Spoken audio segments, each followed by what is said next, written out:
যেটা বারবার বলে আসছে, বিএনপিকে এক ঘরে করবার একটা চেষ্টা, একদম খুব স্পষ্ট। এটা কতটা সফল হবে কতটা সফল হবে না সেটা ভবিষ্যতই বলবে, কিন্তু এটা ডেফিনেটলি বিএনপি ঠেকাও একটা মুভমেন্ট। এক, দুই হচ্ছে আমরা কাউকেই সরকারি দল বা কাউকে বিরোধী দল মনে করছি না যে তারা ভীষণ রকম অন্যায়ের সঙ্গে যুক্ত ছিল। এটা আমি শুধু তারা বলতে বাংলাদেশের যে কোনো পলিটিক্যাল পার্টির কথা বলছি, যে ভীষণ রকম অন্যায়ের সঙ্গে কোনো পলিটিক্যাল পার্টি যুক্ত আছে। এই পলিটিক্যাল পার্টি দেশের এবং মানুষের কল্যাণের কথা ভাবে না। এই পলিটিক্যাল পার্টি যদি কোনোভাবে আবার মেজরিটিতে যায় বা সেকেন্ড মেজরিটি বা থার্ড মেজরিটিতে যায়, তাহলে বাংলাদেশ এবং দেশের মানুষের জন্য সেটা হুমকি হবে। জামাতের ব্যাপারে আমি কি পার্লামেন্টে দাঁড়িয়ে বলিনি যে জামাতের অবস্থা অনেকটা এরকম হয়েছে যে তাকে একটা তকমা দাও, আবরার হত্যার সময় যে তাকে একটা তকমা দাও এবং তাকে তুমি পিটিয়ে মেরে ফেলো। কিন্তু আপনি যেটা বলছেন যে বিএনপি কে এক ঘরে করে দেবার যে একটা বার্তা, বিএনপি একা বাকি সবাই আলাদা, সবাই একমত, এটা তো ডেফিনেটলি একটা বয়ান তারা দেওয়ার চেষ্টা করছে। এবারে ব্যাপারটাকে যদি এভাবে দেখেন, তৃতীয় একটি আক্রমণ এসেছে, সেটি হচ্ছে ফ্যাসিবাদের দোষ হিসেবে জাতীয় পার্টি এবং 14 দলের কার্যক্রম নিষিদ্ধ ঘোষণা করা। আওয়ামী লীগের কার্যক্রম নিষিদ্ধ করার কারণে তারা নির্বাচনের মাঠে নেই, এটা মোটামুটি স্পষ্ট এখন। তাহলে দ্বিতীয় একটি জায়গা থাকে, সেটি জাতীয় পার্টির প্রসঙ্গটা আমি এইভাবে যদি আপনাকে প্রশ্ন করি যে দ্বিতীয় সর্বোচ্চ দল সংসদে নির্বাচনের পর অথবা ফলাফল নির্ধারণের ক্ষেত্রে যারা ভূমিকা রাখতে পারে, সেইখানে জাতীয় পার্টি জামাত ইসলামের সামনে বড় বাধা কিনা? দেখুন, আমরা যখন আওয়ামী লীগকে নিষিদ্ধ করবার জন্য দেখলাম যে জাতীয় নাগরিক পার্টি গিয়ে বড় করে সমাবেশ করলেন যমুনার পাশে এবং তাদের সাপোর্ট দেওয়ার জন্য আমরা জামাত শিবিরের অনেক মানুষকে দেখলাম সেখানে যুক্ত হতে, তখনও কিন্তু জাতীয় পার্টি নিষিদ্ধের আওয়াজটাও আমরা শুনি নাই। হঠাৎ করে নির্বাচন পরে এসছে, যত নির্বাচন ঘনিয়ে আসছে তত আমরা দেখছি নতুন নতুন নতুন নতুন দাবি সামনে আসছে। এই দাবিগুলো দিয়ে আপনি যদি দাবিগুলোকে টেবিলে রাখেন, যেই চিত্রটা আপনার কাছে খুব পরিষ্কার হবে সেটা হচ্ছে বিএনপির আসন সংখ্যা যতদূর সম্ভব কমিয়ে আনা যায়, যাতে বিএনপি এককভাবে সরকার গঠন করতে না পারে। পিআর পদ্ধতির কথা আমি বলছি। পিআর পদ্ধতিতে যদি যান তাহলে বাংলাদেশের কোনো রাজনৈতিক দলের এককভাবে সরকার গঠন করা সম্ভব নয়। 151 আর সিট পাওয়া সম্ভব নয় বা 51% ভোট পাওয়া সম্ভব নয়। তো সেই দিক থেকে বিএনপি যাতে কোনোভাবে এককভাবে সরকার গঠন করতে না পারে সেটার একটা চেষ্টা আমরা লক্ষ্য করছি। দুই হচ্ছে, যদি সেভাবে বিএনপি গঠন করেও ফেলে, পিআর যদি কাজ নাও করে, তাহলে যাতে সেকেন্ড লার্জেস্ট পার্টি বা প্রধান বিরোধী দল হিসেবে ইসলামিক দলগুলোর বাইরে বা আরো প্রিসাইসলি বললে জামাতের বাইরে যাতে আর কেউ যেতে না পারে। আমি এই কয়েকদিন ধরেই ফলো করছিলাম এবং জাতীয় ঐক্যমত কমিশনে যখন ধারাবাহিকভাবে সভা চলছে, ধারাবাহিকভাবে সকল রাজনৈতিক দল সেখানে অংশ নিচ্ছে এবং প্রত্যেকে যার যার মতামত দিচ্ছে, ঠিক সেই সময়ে রাজপথে আবার রাজনীতিকে নিয়ে যাওয়াটা কেন এবং এটার পেছনে আসলে লক্ষ্যটা কি, এই প্রশ্ন উঠতেই পারে। আপনি দেখুন তাদের যে দাবিগুলো, তার একটা হচ্ছে উচ্চকক্ষ এবং নিম্নকক্ষে পিআর পদ্ধতির নির্বাচন। ভেরি ইন্টারেস্টিং ব্যাপার হলো, ঐক্যমত কমিশনের যেই আলোচনার এজেন্ডা, তাতে নিম্নকক্ষে পিআর এর কোনো উল্লেখই সেখানে নাই, কেবলমাত্র উচ্চকক্ষে পিআর পদ্ধতি নিয়ে আলোচনার সুযোগ আছে। কিন্তু সেই জায়গা থেকে বেরিয়ে আমরা দেখছি বিএনপি ছাড়া অন্য যে পলিটিক্যাল পার্টিগুলো আছে, মানে বেশ কয়েকটা পলিটিক্যাল পার্টি, তারা কিন্তু নিম্নকক্ষেও এখন পিআর চাইছে। এক, গত 15 বছর এ ধরনের কোনো দাবি কিন্তু আমরা শুনি নাই, বরং গত 15 বছর যখন বিএনপির সঙ্গে ঐক্যবদ্ধভাবে এই পলিটিক্যাল পার্টিগুলো আওয়ামী লীগের বিরুদ্ধে নানানভাবে সংগ্রাম করেছে, তখন কিন্তু তাদের একটাই চাওয়া ছিল যে একটা অবাধ, সুষ্ঠু, নিরপেক্ষ নির্বাচন হোক, যেই নির্বাচনে মানুষ তার পছন্দের প্রতিনিধিকে নির্বাচিত করতে পারে। সেই জায়গা থেকে হঠাৎ করে পিআর নিয়ে এত বেশি উচ্চকিত হওয়া, কিংবা ধরুন 14 দল সহ জাতীয় পার্টিকে নিষিদ্ধের ব্যাপারে একেবারে অনড় অবস্থায় চলে যাওয়া, এই বিষয়গুলো একটা প্রশ্নের জন্ম দেয় যে এগুলোর পেছনের উদ্দেশ্যটা কি। আমি গতকালকে একটা গণমাধ্যমে আমি একজন সরকারের ঘনিষ্ঠ জনের সঙ্গে আমার আলোচনা হচ্ছিল এবং সেই গণমাধ্যম যেহেতু একটা লাইভ শো, আমার মানে এটা নাথিং টু হাইড, উনি লাইভেই বলেছেন। কথাগুলো শুনলে কিন্তু আপনার মনে হবে যে পিআর এর পক্ষে এক ধরনের পজিটিভ নডিং গভর্নমেন্ট সাইডেও আছে। মানে তারা হয়তো ওপেনলি কিছু বলছে না, বাট এক ধরনের পজিটিভ নডিং। ফর এক্সাম্পল, তারা একটা অদ্ভুত যুক্তি নিয়ে এসছে এখন মাঠে, যে আমি যে সংরক্ষিত মহিলা আসনে নির্বাচিত হয়েছিলাম সেটাও পিআর পদ্ধতিতেই আমি নির্বাচিত হয়েছি।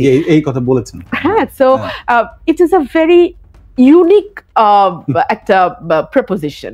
তো এই ইউনিক প্রপোজিশনটা কেন নির্বাচনের ঠিক 4 মাস আগে আসছে? সুতরাং আপনি যদি এগুলোকে কেবলমাত্র 8টি বা 9টি দল একটা দাবি তুলছে এভাবে দেখেন, আমার মনে হয় সেই দেখাটা পুরোপুরি সঠিক হবে না। এখানে সরকারেরও এক ধরনের ট্যাসিট মদদ আছে, না হলে সরকারের এত দায়িত্বশীল জায়গা থেকে একজন একেবারে মানে অন এয়ার গণমাধ্যমে বলতে পারতেন না যে আমি সংরক্ষিত আসন থেকে গেছি, মানে আমি পিআর পদ্ধতির সুবিধা নিয়ে সেখানে গেছি। দেখুন, আসন ভিত্তিক পিআর পদ্ধতি হচ্ছে যে আপনি তাহলে আর বিরোধিতা করতে পারেন না, আগে যেটা একদম আসন ভিত্তিক পিআর পদ্ধতি নিয়ে কিন্তু বিএনপির কোনো আপত্তি নাই। সংরক্ষিত যে 50টা মহিলা আসন, সেটা কিন্তু আসন ভিত্তিক পিআর পদ্ধতি। আপনার যতগুলো আসন আছে সংসদে, তার ভিত্তিতে আপনি নারী সংসদ সদস্য দিতে পারবেন। উচ্চ কক্ষেও কিন্তু বিএনপি সেই প্রস্তাবে দিয়েছে যে নিম্নকক্ষে আমার যে কজন সংসদ সদস্য আছে তার ভিত্তিতে আমি উচ্চ কক্ষে সংসদ সদস্য দেব, ভোটের ভিত্তিতে নয়। এবং নরমালি বিশ্বব্যাপী ভোটের ভিত্তিতেই পিআর পদ্ধতি ধরা হয়, আসন সংখ্যার ভিত্তিতে পিআর পদ্ধতি কিন্তু সেটা পিআর বলা হয় না। অর্থাৎ পিআর এর ব্যাপারে আপনাদের যে বক্তব্য সেটা আমরা আগেও শুনেছি। এই ব্যাপারগুলোর সাথে আরেকটা ব্যাপার কথা বলা হয়েছে, এটা আমার কাছে মনে হয় যে সব সময় যখনই নির্বাচন সামনে আসে সেটা হয় লেভেল প্লেইং ফিল্ড। এইটা দিয়ে আসলে কি বোঝানো হয় আমি জানি না, কিন্তু এই প্রসঙ্গটা আসে সবার জন্য সমান সুযোগ, সেটি তো সরকার সবসময় বলে। কিন্তু আরেকটি বিষয় হচ্ছে ফ্যাসিবাদের দোসর হিসেবে জাতীয় পার্টি এবং 14 দলের কার্যক্রম নিষিদ্ধ করা। এই প্রসঙ্গটায় যদি আসেন, 5ই আগস্ট 2024 এখন থেকে পেছনে তাকালে 1 বছরের বেশি সময় এই দাবিটা আমরা দেখলাম খুবই সাম্প্রতিক কালে এসেছে, এবং গণ অধিকার পরিষদ এক ধরনের ইনসিডেন্টের মধ্যে দিয়ে গেছে। কিন্তু এখন এই যারা আন্দোলনে আসছেন যে দলগুলো, তারা এই দাবিটা তুলছেন। এটাকে আপনারা কিভাবে দেখেন বিএনপির পক্ষ থেকে? আমি আজকে দেখলাম আমাদের স্ট্যান্ডিং কমিটির সম্মানিত সদস্য সালাউদ্দিন আহমেদ বলেছেন যে তাহলে তো 28টা দলকেই আমাদের নিষিদ্ধ করার দাবি তুলতে হবে। মানে 28টা দলই কোনো না কোনো ভাবে 15 বছর আওয়ামী লীগের সঙ্গে ছিল, কখনো বিরোধী দল হয়ে, কখনো আমিরামের নির্বাচনে গিয়ে, কখনো মধ্যরাতে ভোট হওয়ার তারা সঙ্গে ছিল। সো 28টা দলকে নিষিদ্ধ করতে হবে। তাহলে আসলে ইসলামিক দলও কিন্তু তাদের মধ্যে অ্যাবসলিউটলি ইনফ্যাক্ট আপনি দেখুন আজকে যারা আন্দোলন করছে জামাতের সঙ্গে হাত পাখা ইসলামী আন্দোলন, ওনাদেরকে আমরা নির্বাচন করতে দেখেছি না অতীতে আওয়ামী লীগের অধীনে, এবং ওনাদের পোস্টার খুব ইন্টারেস্টিং, সবার পোস্টার ছিঁড়ে ফেলা হতো, হাত পাখার পোস্টার কিন্তু কখনো ছেঁড়া হতো না। এটাকে এভাবে দেখেন যে জনপ্রিয়তা এত বেশি যে মানুষরা মানে ছিঁড়ে কুলাতে পারছে না। হতে পারে, সেটা জানি না, হতে পারে, কিন্তু সেটাও নির্ধারণেরও তো একটা গ্রহণযোগ্য পদ্ধতি হচ্ছে ভোট, তাই না? সেই ভোটের আগে কেন এতগুলো ইফস অ্যান্ড বাটস আমরা নিয়ে আসছি? নিয়ে আসার পেছনের কারণটা খুব স্পষ্ট। কারণটা হচ্ছে বেশ কয়েকটা জিনিস মানুষকে বোঝানো বা ফিড করা।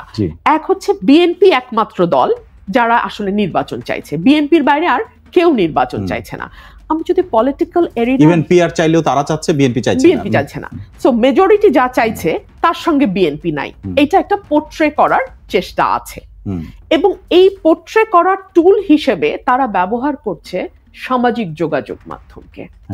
আপনি ক্রমাগত কিছু পেজ তৈরি হয়েছে যারা অনলাইন নিউজ দেয়, সে অনলাইন নিউজগুলোতে আমি খুব মানে এগুলো নিউজ ফিডে আপনার আসে, আপনি যদি লক্ষ্য করেন আপনি দেখবেন যে সাধারণ মানুষের কাছে তারা বুম নিয়ে উপস্থিত হয়। সাধারণ মানুষ কি বলছে দেখবেন, সেখানে বিএনপির ব্যাপারে ভয়াবহ সব মন্তব্য পাবেন আপনি, এবং জামাত তার বিকল্প হিসেবে জামাত বা ইসলামী দল খুব বেশি না, জামাতের কথাই মূলত বলা হয়। সো এই প্রপাগান্ডাটা কারা করছে, কেন করছে, এটা তো আমরা সবাই বুঝি, তাই না? এবারে আসি, যদি এই বিষয়টা নিয়ে যখন কথা বলেছেন ইসলামী আন্দোলনের, খেলাফত মজলিসের, তারপরে চরমনের পীর, তারা সবাই কথা বলেছেন। তারা বলছেন ইসলামপন্থী যে দলগুলো তাদের ভোটটা এক বাক্সে যাবে। এই কথাটার মধ্যেই আছে কিনা যে এটি আসলে বিএনপির এগেইনস্টে চলে যাচ্ছে, এবং সেখানে বিএনপি আসলে থ্রেট ফিল করছে কিনা নির্বাচনের আগে? আমার মনে হয় না বিএনপি একেবারেই থ্রেট ফিল করছে, কারণ বিএনপি শুরুতেই তার অবস্থান স্পষ্ট করেছে, জামাতের সঙ্গে বিএনপি কোনো জোটে যাবে না, একেবারেই পরিষ্কার করে দিয়েছে বিএনপি তার অবস্থান। সুতরাং এর বাইরে বিএনপির সঙ্গে দীর্ঘ সময় রাজপথে ছিল গণসংহতি, রাজপথে ছিল নাগরিক ঐক্য, এরকম আরো কতগুলো দল রাজপথে বিএনপির সঙ্গে আন্দোলন করেছে। সো তাদেরকে নিয়েই বিএনপি হয়তো তার আগামী নির্বাচনের ছকটা সাজাবে, এবং এখন পর্যন্ত সেটাই সম্ভবত বিএনপির স্ট্যান্ড। কিন্তু আপনি যেটা বলছেন যে বিএনপি কে এক ঘরে করে দেবার যে একটা বার্তা, বিএনপি একা, বাকি সবাই আলাদা, সবাই একমত, এটা তো ডেফিনেটলি একটা বয়ান তারা দেওয়ার চেষ্টা করছে। এবারে ব্যাপারটাকে যদি এভাবে দেখেন, তৃতীয় একটি আক্রমণ এসছে, সেটি হচ্ছে ফ্যাসিবাদের দোষ হিসেবে জাতীয় পার্টি এবং 14 দলের কার্যক্রম নিষিদ্ধ ঘোষণা করা। আওয়ামী লীগের কার্যক্রম নিষিদ্ধ করার কারণে তারা নির্বাচনের মাঠে নেই, এটা মোটামুটি স্পষ্ট এখন। তাহলে দ্বিতীয় একটি জায়গা থাকে, সেটি জাতীয় পার্টির প্রসঙ্গটা আমি এইভাবে যদি আপনাকে প্রশ্ন করি যে দ্বিতীয় সর্বোচ্চ দল সংসদে নির্বাচনের পর, অথবা ফলাফল নির্ধারণের ক্ষেত্রে যারা ভূমিকা রাখতে পারে, সেইখানে জাতীয় পার্টি জামায়াত ইসলামের সামনে বড় বাধা কিনা? দেখুন, আমরা যখন আওয়ামী লীগকে নিষিদ্ধ করবার জন্য দেখলাম যে জাতীয় নাগরিক পার্টি গিয়ে বড় করে সমাবেশ করলেন যমুনার পাশে, এবং তাদের সাপোর্ট দেওয়ার জন্য আমরা জামাত শিবিরের অনেক মানুষকে দেখলাম সেখানে যুক্ত হতে, তখনও কিন্তু জাতীয় পার্টি নিষিদ্ধের আওয়াজটাও আমরা শুনি নাই। হঠাৎ করে নির্বাচন পরে এসছে, যত নির্বাচন ঘনিয়ে আসছে তত আমরা দেখছি নতুন নতুন নতুন নতুন দাবি সামনে আসছে। এই দাবিগুলো দিয়ে আপনি যদি দাবিগুলোকে টেবিলে রাখেন, যেই চিত্রটা আপনার কাছে খুব পরিষ্কার হবে সেটা হচ্ছে বিএনপির আসন সংখ্যা যতদূর সম্ভব কমিয়ে আনা যায়, যাতে বিএনপি এককভাবে সরকার গঠন করতে না পারে। পিআর পদ্ধতির কথা আমি বলছি। পিআর পদ্ধতিতে যদি যান তাহলে বাংলাদেশের কোনো রাজনৈতিক দলের এককভাবে সরকার গঠন করা সম্ভব নয়। 151 আর সিট পাওয়া সম্ভব নয়, বা 51% ভোট পাওয়া সম্ভব নয়। তো সেই দিক থেকে বিএনপি যাতে কোনোভাবে এককভাবে সরকার গঠন করতে না পারে, সেটার একটা চেষ্টা আমরা লক্ষ্য করছি। দুই হচ্ছে, যদি সেভাবে বিএনপি গঠন করেও ফেলে, পিআর যদি কাজ নাও করে, তাহলে যাতে সেকেন্ড লার্জেস্ট পার্টি বা প্রধান বিরোধী দল হিসেবে ইসলামিক দলগুলোর বাইরে, বা আরো প্রিসাইসলি বললে জামাতের বাইরে, যাতে আর কেউ যেতে না পারে, সেটার একটা নিশ্চয়তা আমরা। এখন ভোটের ইকুয়েশনের জন্য একটা দল চাইতেই পারে যে অমুক দলের পরে যেন আমরা অন্তত সেকেন্ড লার্জেস্ট পার্টি থেকে, এটা সব পার্টিরই হতে পারে। কিন্তু আমি এই যে ফ্যাসিবাদের দোষ হিসেবে জাতীয় পার্টির কার্যক্রম নিষিদ্ধের যে দাবি, এটার সঙ্গে আপনাদের বক্তব্য কি? দেখুন, আমরা মনে করি যে কোনো রাজনৈতিক দলকে আপনি কাগজ কলম দিয়ে নিষিদ্ধ করলে সেটা নিষিদ্ধ হয় না। এটার প্রাইম এক্সাম্পল হচ্ছে জামাত ইটসেলফ। 1 আগস্ট জামাতকে নিষিদ্ধ করা হয়েছিল। এখন বাংলাদেশের রাজনীতির মাঠে দাপিয়ে বেড়াচ্ছে জামাত ইসলামী গুরুত্বের সাথে। আবার আপনি চিন্তা করুন, আমরা যদি দেখি, মানে পাকিস্তান এবং ভারতে যে দলটি ছিল, যেটা এখন আছে মুসলিম লীগ, মুসলিম লীগ কিন্তু কেউ নিষিদ্ধ করে নাই, কাগজে কলমে তাকে নিষিদ্ধ করা হয় নাই, কিন্তু সেটা দৃশ্যত নাই, কালের বিবর্তনে সেটা হারিয়ে গেছে, মানুষ তাকে প্রত্যাখ্যান করেছে। তো আপনি মানুষের হাতে এই রায়ের ভারটা দিতে এত কেন ভয় পাচ্ছেন? মানুষ যদি রায় দেয়, অর্থাৎ রায় দেয়া বলতে কি এটা যে ভোটে তারা অংশগ্রহণ করুক, মানুষ যদি প্রত্যাখ্যান করে তাহলে তারা চলে যাবে, ব্যাপারটা এটা। অ্যাবসলিউটলি। আপনি যদি বিশ্বাস করেন যে দেশের 17 কোটি মানুষ মনে করে যে তারা ভীষণ রকম অন্যায়ের সঙ্গে যুক্ত ছিল, এটা আমি শুধু তারা বলতে বাংলাদেশের যে কোনো পলিটিক্যাল পার্টির কথা বলছি, যে ভীষণ রকম অন্যায়ের সঙ্গে কোনো পলিটিক্যাল পার্টি যুক্ত আছে, এই পলিটিক্যাল পার্টি দেশের এবং মানুষের কল্যাণের কথা ভাবে না, এই পলিটিক্যাল পার্টি যদি কোনোভাবে আবার মেজরিটিতে যায়, বা সেকেন্ড মেজরিটি বা থার্ড মেজরিটিতে যায়, তাহলে বাংলাদেশ এবং দেশের মানুষের জন্য সেটা হুমকি হবে। বাংলাদেশের মানুষকে তো আপনার সেই স্বাধীনতাটুকু দিতে হবে যে তারা তাকে প্রত্যাখ্যান করে। জাতীয় পার্টির পক্ষ হয়ে যদিও একাংশের নেতা চেয়ারম্যান আনিসুল ইসলাম মাহমুদ, তিনি তো এর আগে অনেক গুরুত্বপূর্ণ দায়িত্ব পালন করেছেন, একাধিকবার সংসদে গেছেন। তিনি প্রশ্ন তুলেছেন যে জামাতের বিরুদ্ধে হলেও কিন্তু জামাতের রাজনৈতিক স্বার্থ রক্ষার জন্য আমরা কথা বলেছি, অর্থাৎ জাতীয় পার্টি একসময় দৃঢ় অবস্থান নিয়েছে। এখন জামাত বলছে জাতীয় পার্টিকে নিষিদ্ধের এটা রাজনৈতিক শিষ্টাচারের বাইরে, এবং এটা দুঃখ প্রকাশ করেছেন, বিস্ময়কর, দুঃখজনক এই সমস্ত মন্তব্য করেছেন। আমরা কি আসলে এই দুঃখজনক ব্যাপারটা এখানে আছি, নাকি এখান থেকে এগিয়ে গেছেন? আপনি যদি সামাজিক যোগাযোগ মাধ্যম, রাজনীতির মাঠ কিন্তু এখন দুটো। একটা হচ্ছে প্রচলিত মাঠ, যে মাঠে আমরা লড়াই সংগ্রাম করি, জনসভা আন্দোলন করি, যেখান থেকে আমাদের ধরে নিয়ে জেলে পুরে দেয়া হয়। আরেকটা হচ্ছে সামাজিক যোগাযোগ মাধ্যম, ডিজিটাল মাঠ। ডিজিটাল মাঠটা এতই গুরুত্বপূর্ণ, এবং sometimes it is even more important.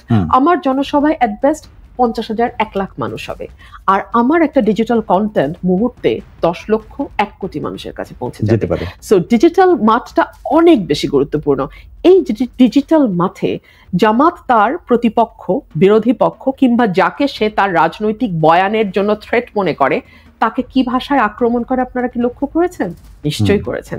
তাদের অসংখ্য বট আইডি আছে, এবং সেটা দিয়ে তারা একটা মানুষকে একেবারে, মানে যে কোনো ভাষায় তারা আক্রমণ করতে পারে, যে কোনো বিষয়ে তারা কুৎসিত মন্তব্য করতে পারে। হ্যাঁ, সো আপনি যদি ওই জায়গাটাতে আসেন, আনিস ভাই যে কথাটা বলেছেন যে রাজনৈতিক শিষ্টাচার, সেটা তো আসলে এখন সুদূর পরাহত বিষয়। ধরুন জামাতের ব্যাপারে আমি কি পার্লামেন্টে দাঁড়িয়ে বলিনি যে জামাতের অবস্থা অনেকটা এরকম হয়েছে যে তাকে একটা তকমা দাও, আবরার হত্যার সময় যে তাকে একটা তকমা দাও এবং তাকে তুমি পিটিয়ে মেরে ফেলো।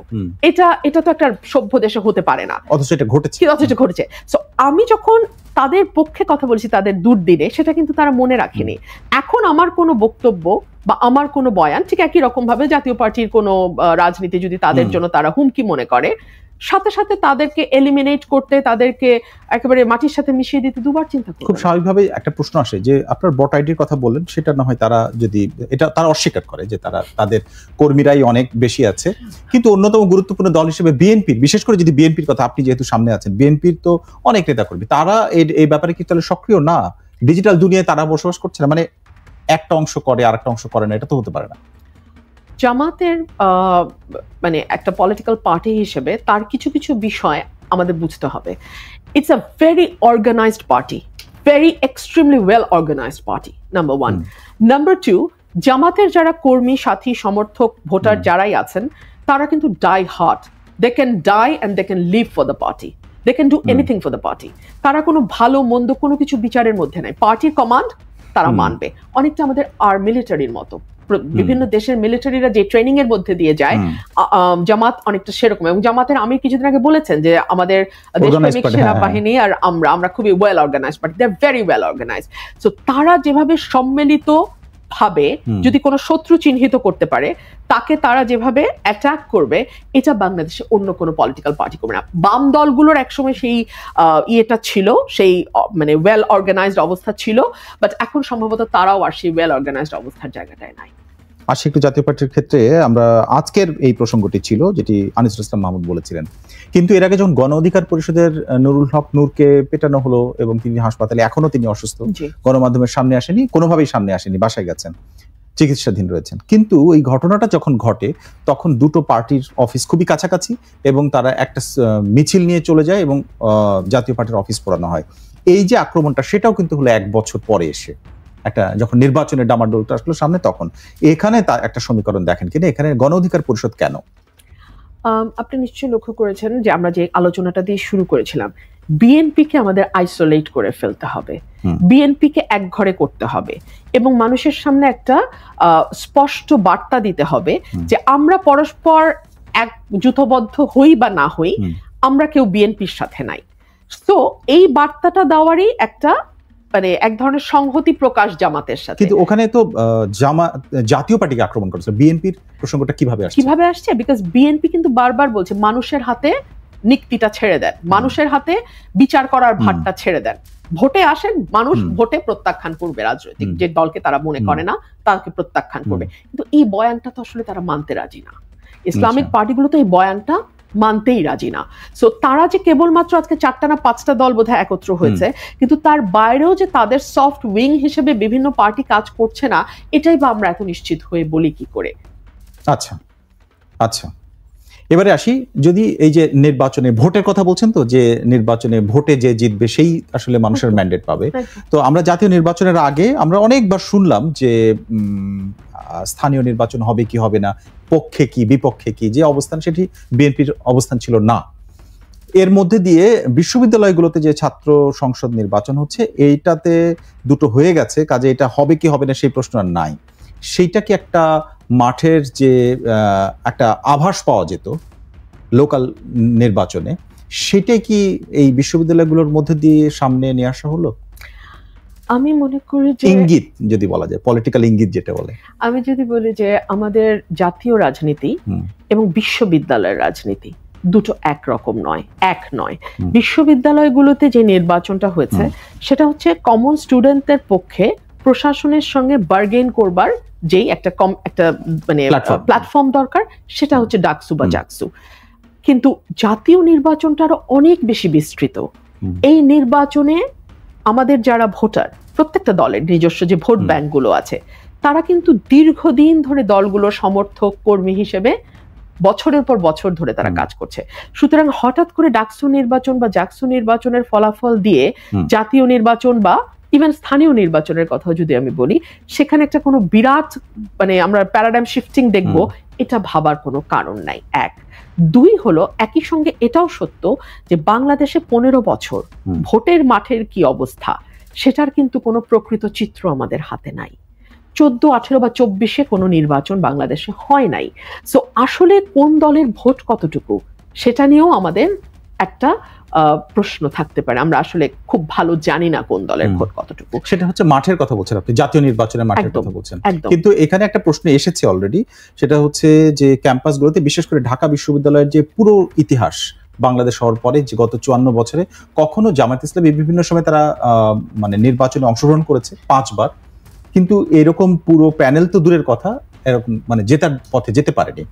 এবারের জেতাটাকে একটা ধাক্কা হিসেবে মনে করেন কিনা, যেটি অনেকে বলেছেন আমাদের এখানে, সে রাজনীতিবিদদের মধ্যে অনেকে বলেছেন যে ঢাকা বিশ্ববিদ্যালয়ে যদি ছাত্র শিবির এগিয়ে যায়, নির্বাচনের আগে বলেছিলেন এটা একটা ধাক্কা হিসেবে, আপনারা কি সেটা ফিল করেন?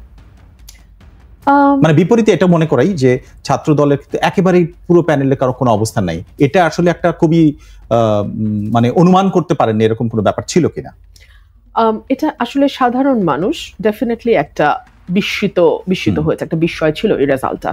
বাট এর অনেকগুলো কারণ কিন্তু ইতিমধ্যেই উঠে এসছে এবং আমরা বিস্তৃতভাবে আলোচনা করেছি। প্রথম আলোতে আমি দেখেছি মানে বিভিন্ন মানুষের মন্তব্য নিয়ে দীর্ঘ কলাম ছাপা হয়েছে যে কেন এটা হলো। কেউ কেউ বলছেন 17 বছর জামাত আওয়ামী লীগের ভেতর ঢুকেছিল, স্টুডেন্টদের সাথে তারা মানে 1-to-1 একটা কানেকশন তৈরি করতে পেরেছে, জামাতের ব্যাপারে এক ধরনের শৃঙ্খলা কাজ করেছে যেগুলো বিএনপির হয়তো অ্যাবসেন্ট ছিল। আবার জাহাঙ্গীরনগর বিশ্ববিদ্যালয়ে তো আমরা বিভিন্ন রকম কারচুপির অভিযোগ এসছে, শিক্ষকরাও সরে গেছেন নির্বাচন থেকে, 4 জন শিক্ষক সরে গেছেন, একজনকে জীবন দিতে হয়েছে নির্বাচনটা ঘিরে, এটা কিন্তু লেখা থাকবে মানে নির্বাচনের ইতিহাসে। তবে বাংলাদেশের একটা বিরাট পলিটিক্যাল কালচার, একটা বিরাট পরিবর্তন এসছে এবং আমার মনে হয় যে আমাদের শুধু পলিটিক্যাল কালচার তো না, আমাদের সোশ্যাল কালচারের মধ্যেও একটা বিরাট পরিবর্তন এসছে এবং এই পরিবর্তনটার পেছনে আওয়ামী লীগের দায়টাও কোনোভাবেই অস্বীকার করবার কোনো উপায় নাই। ধরুন ঢাকা বিশ্ববিদ্যালয় যেখানে একসময় অসাধারণ সব স্লোগান তৈরি হতো, আপনি সেটা 52 ভাষা আন্দোলন বলেন, যে আন্দোলনের সঙ্গে আমার পরিবার সরাসরি ওতপ্রোতভাবে জড়িত।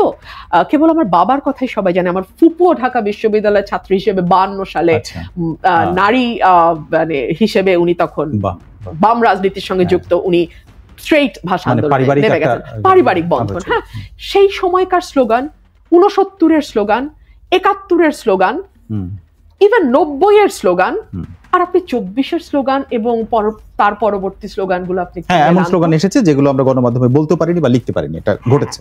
তো সুতরাং রাজনীতির ভাষাটা আপনি যখন ওখানে নেবেন তখন তো কেবল ভাষা যাবে না, পুরো সংস্কৃতিটাই যাবে। তো পুরো সংস্কৃতির একটা বিরাট অবনমন হয়েছে। দুটো দিক নিয়ে আলোচনা আসছে। একটা হচ্ছে যে এইভাবে যদি চলতে থাকে তাহলে মবের যে দৌরাত্ম্য দেখা গেছে গত 1 বছরে, যে পরিসংখ্যান, সেই পরিসংখ্যান আসলে ক্রমে বাড়ছে, এটা কমেনি। আর একটা হচ্ছে ব্যক্তিগত আক্রমণ, যেটা আপনি সাইবার আক্রমণের কথা যেটা আপনি বললেন, আপনি নিজেও শিকার হয়েছেন এবং এরকম আমরা দেখি এই ধরনের। কিন্তু আমার প্রশ্নের জায়গাটা হচ্ছে এইটা নির্বাচনের ক্ষেত্রে আসলে প্রভাব ফেলতে পারে কিনা, বা নাকি এটাকে মানে গাঢ় হয়ে যাচ্ছে, তো এই সমস্ত কিছু সয়েই একটা ভালো নির্বাচন সম্ভব? না, এটা নির্বাচনে প্রভাব ফেলবে, খুব বড় প্রভাব ফেলবে কিনা তা বলা যাবে না, তবে ডেফিনেটলি নির্বাচনে প্রভাব ফেলবে। আপনি একটি অসত্য বাক্য 1 বার বলবেন, 2 বার বলবেন, 10 বার বলবেন, that will make a huge difference. So আপনি যখন একটা মিথ্যা ক্রমাগত বলতে থাকেন, মানুষকে ক্রমাগত ফিড করতে থাকেন মিথ্যা নিউজ, এবং আপনি এত চমৎকারভাবে সেটা উপস্থাপন করেন যে আমাদের গ্রামে গঞ্জে সাধারণ মানুষ যারা আছেন তারা তো আসলে ফেসবুকে যা দেখে সেটাই তারা বিশ্বাস করে। এবং কেবল তো নিউজ না, এআই আসছে, এআই যে আমাদের জন্য কত বড় হুমকি, এটা নির্বাচনটা আরো কাছে আসুক, আমরা সবাই হারে হারে। কিন্তু বিজ্ঞান তো মানুষকে সহযোগিতা করে, এটা আশীর্বাদও বটে।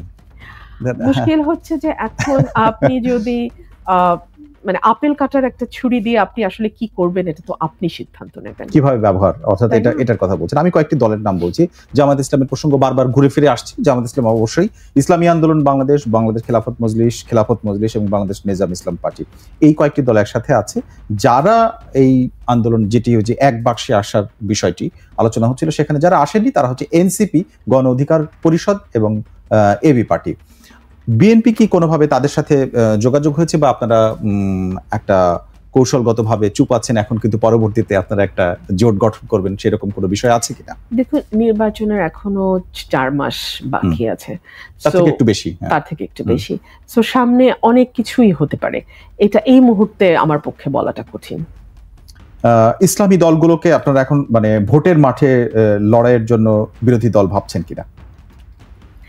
আমরা কারণ ইসলামী দলের এই জন্যই বলছি, জামাত ইসলাম সহ এর আগে নির্বাচনের অভিজ্ঞতা আছে বিএনপির, তো সেইটা এখন মনে হচ্ছে যে তারা যে আন্দোলনটা করছে এবং পিআরটিআর, আমার অনেকেই বলে যে এগুলো মুখের কথা, এটা আসলে বিএনপি ঠেকাও আন্দোলন, যেটা আমরা শিরোনাম করেছি আজকে, সেটা মনে করেন কিনা, আপনারাও সেটা ভাবছেন কিনা? সার্টেনলি, মানে এটা তো আমি যেটা বারবার বলে আসছি, বিএনপিকে এক ঘরে করবার একটা চেষ্টা, একদম খুব স্পষ্ট।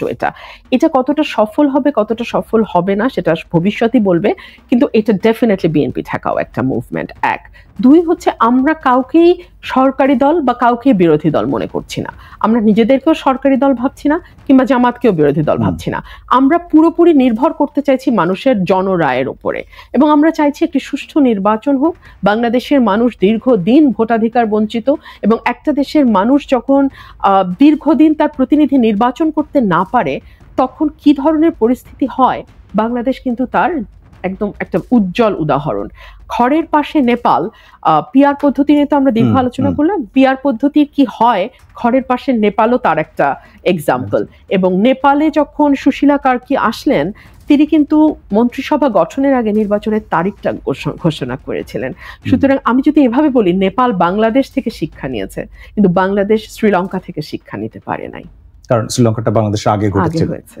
আমরা ইসলামী দলগুলোর ক্ষেত্রে আলোচনা করছিলাম, ইসলামী দলগুলোর নানা রকম বক্তব্য এসেছে, কিন্তু আপনার ভোটের যে হিসাব নিকাশ, নিশ্চয়ই রাজনীতির মাঠে থাকলে আপনারা এক ধরনের নিজস্ব একটা হিসাব আছে, সেইটাতে কি মনে হয় যে 7টা 8টা বা 9টা দল একসাথে হলো, জামাত ইসলাম ছাড়া অন্য দলগুলো যদি তাদের সাথে যায়ও, তাহলে সেইটা আপনাদের জন্য আসলে একটা, মানে এই যে ঢাকা বিশ্ববিদ্যালয়ের ভাষাতে বলে, একটা ধাক্কা আসতে পারে কিনা?